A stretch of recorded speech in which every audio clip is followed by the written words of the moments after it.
Money FM 89.3. Good evening. It is now time for Sports Minutes. I'm Elliott Danker together with Raushan. And it's a very special edition of Sports Minutes today, Raushan, because not only are we celebrating women today, highlighting issues, obviously, in the world of sport, we're going to speak to a fighter about mental health. And the funny thing is, if you think about it, if you are going through a battle with mental health, you don't need to be in the ring. You are a fighter. Yep, you certainly are. That's a fight. I think most of us fight most days, right? And we talk about athletes going through so much beyond the headlines. I'm so glad we've set up this conversation to find out more. And what better way than to speak to a world champion, a champion in the octagon. She, of course, fights for one championship. Angela Lee Pucci is in the studio with us. Angela, good evening. How are you? I'm doing great. Thank you so much for having me here. It's been a couple of years since you were in our studio. I remember I was in a previous radio station back then. Welcome back. Tell us, why are you in Singapore? First of all, it's great to be back in Singapore. I really miss this place. But I'm back because One Championship is having a very special event this Saturday. One Fight Night 14. It's going to be a stacked card with amazing women fights. And the main event is going to be for the interim atomweight belt. So, I'll be cage side to watch that and here to do also some promotions for Fightstory. And Angela, I assure you Singapore misses you as well. So thank you for joining us on this conversation. Now, your last fight was a year ago. What have you been up to in the last few months? Spending a lot of time with family. My daughter, she's 2.5 now, so she is running around, jumping, and keeping us busy for sure. Doing a lot of work on myself and having a great support team, my husband, close friends and family, and creating Fightstory, a mental health nonprofit. So tell us a bit about Fightstory. Why is it so important in this day and age? Fightstory exists to allow individuals to have a safe space to talk about their mental health, about their struggles. And, we all go through that, in this life. Mental health is something that affects each and every one of us, really. And so that's something that we can, really unite through, but also support one another in this journey. And just to keep fighting, And this setting up of Fightstory clearly means a lot to you. Most of us have heard your story, but can you share any other stories or experiences that have been shared with you through Fightstory that have caught the eye? Since I came out and shared my story last week, there's been countless messages coming through about not just fighters sharing their stories, but so many individuals. And you can really see that no matter you're a man, a woman, young, old, no matter your profession, mental health is something that really affects all of us. And at some time in our life, we're going to have ups and downs, and how we navigate through those challenges is going to be, very important. So with Fightstory, we're just hoping to create awareness and advocacy for, why it's so important to talk about mental health and how we can all take better care of ourselves. I think it's very different, especially coming from a professional fighter. When I saw your announcement last week, and the announcement in question is that, it was reported in 2017 you suffered a car accident ahead of a championship fight, but that was actually a suicide attempt on the back of Fight Cam. I'm very tiny compared to you as a fighter, Angela, a world champion, but I fight too. I'm a boxer. And during my Fight Cam last year, that's how I felt when I went home and with bruises and my wife looked at me. I was scared that she would judge me. I had to go through counseling myself. Why are us fighters perceived to just get on with it? You don't need to talk about it. You guys are fighters. You're in the ring. You're larger than life. Do you feel that? Of course. And thank you first and foremost for sharing part of your story.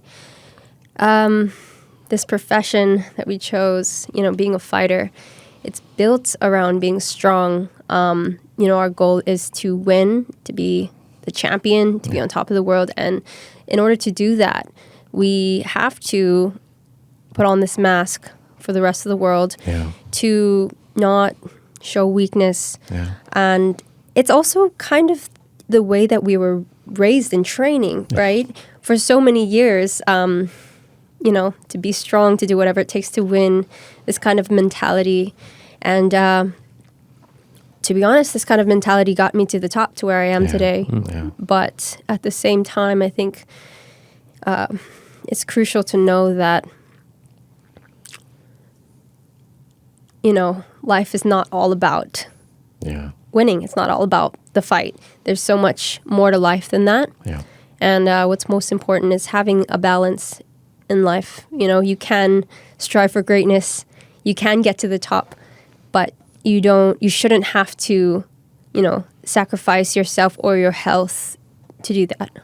Does this awareness come about even more because you're a young mom now?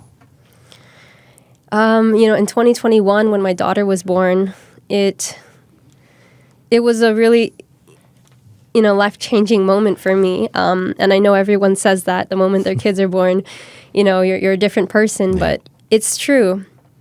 You no longer have to think about your own life and your own decisions. You really have someone else's life in your hands. And she has really been the greatest blessing for me after going through so much adversity to, wanting to do better and to work on myself so I can be a better mom. And so she can be raised in a safe environment where she can talk to me about, whatever she's going through in life. So, these days have been tough for me, but when I think back to why am I choosing to speak up? Why am I doing this? It's for her. And when the both of you talk about the pressure you face from yourself, from family, I'm tempted to ask Angela, is social media almost amplifying that pressure you feel? Both good and bad noise, does that add to how much pressure an individual goes through? Yes, I think a very big issue on social media is that, it's a very small portion of what you see. And so people go on social media and they see their favorite fighters or celebrities living their best life, but that's really just one small moment in time and a small piece of, their life. And I think, it's hard because social media is used for many things, for business, for example. And so you're not always able to be 100% transparent all the time because, you have to promote yourself in a certain way for the business and for such. But I think when we are given opportunities to have moments of maybe some realness or authenticity, that is going to stand out far more than any other set up photo or video. That realness is something that we can all relate to. And that's what I'm trying to do. That was always the goal, being a fighter, being a champion. I always wanted to be authentic with my fans. I wasn't always able to do that. But now I'm choosing to. I feel with what you're doing now, it really changes that dynamic and it builds that connectivity and relatability with your fans. Maybe it's me asking you for advice. I mean, I always think that my wife is not a fighter. She understands what I go through, but she's not a fighter. Only my coach understands me. For you, perhaps you're from a family of fighters. Your dad, even your husband is a fighter. Does that make it easier to talk about these things? Sometimes yes and sometimes no. Expectation, perhaps. Depending on, I think, the individual relationship. Okay. And it's not just about what you're going through. It's also about that individual. If they're able to receive the information that you're sharing, everyone is shaped from their own past experiences. Sure. And so for me and my husband, when I opened up to him, I felt like I would be heard. I felt like he, even if he didn't fully understand at the time, that he loved and cared for me enough to listen to me. Okay. And that was exactly what I needed at the time. And, everyone out there, we all need somebody to open up to. We all need to release those feelings. We can't keep it all bottled up inside. But, it's very hard to choose, who's the right person to open up to. It doesn't always necessarily need to be a family member or a friend. It could be a coach. Just someone you can trust, that you feel they will understand you, that they will listen to you. Sure. They may not 100% know what you're going through, but just to be heard, Yeah, I'm going to have to agree with you on that. I mean, like I said, my wife may not know what I'm going through in the ring, but she's willing to listen, and that's enough. That's so important, to be willing to just sit there and listen. We talking about the issues you go through. Last week, you made this announcement of the revelation, I'd call it. Is talking about it the first step to overcoming everything that you're going through? I think there are many steps in that process.